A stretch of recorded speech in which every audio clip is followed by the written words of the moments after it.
Switching from Android to Apple can be tough, and today I'm going to go over a few things to help make the move easier for you. So if you currently have an Android phone and are thinking of going to the iPhone, or have recently went to the iPhone, these tips will help you out and hopefully catch you up to speed on everything. Welcome everybody, I'm Kevin with helpfultutorials.net. If you like iPhone fixes, tutorials, and app discovery, please make sure to subscribe.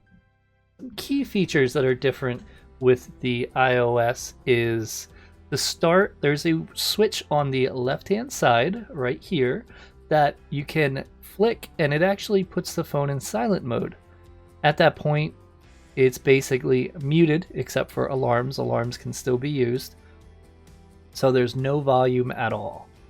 And it's really great if you need going inside like a meeting, you can flip that switch. It'll show red if you look inside. And then when you're done with the meeting, you flick it back and then it'll go back. So you'll see like little signs like this, switch on your phone. So you're sure that it is on silent. Switching from Android to iOS is a lot to handle.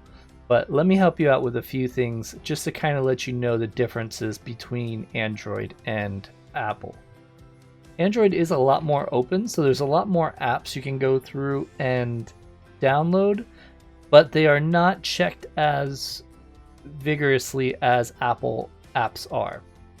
There is a process when someone puts an app out on the App Store. It does have to get approved, and every update has to get approved by trained personnel with Apple before it can go ahead and be in the App Store. So with this, you're looking at far less viruses or any issues going on with the apps. Also, Apple makes the hardware and the software.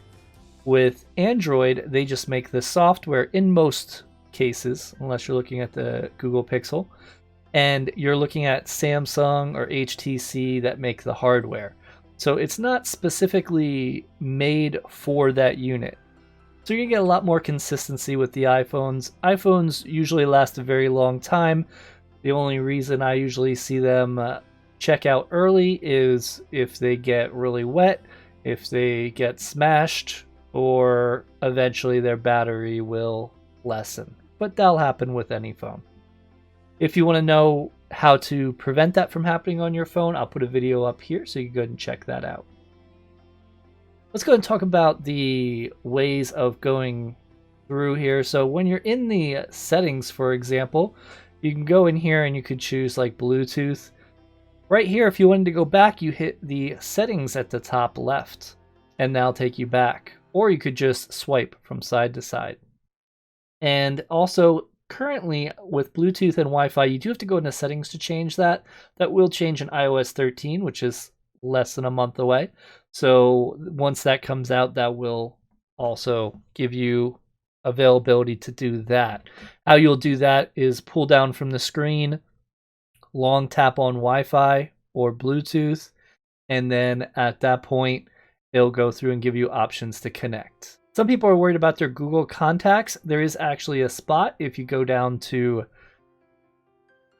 passwords and accounts. You can click on that. You can go ahead and go to add account, and you can go ahead and put your Google contacts in here.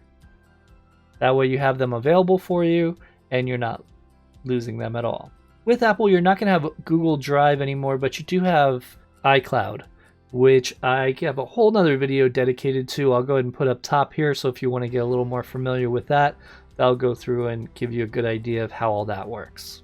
Customization is going to be a little different as well. You're not going to have all those special things on your home screen. Your home screen is just going to be your apps.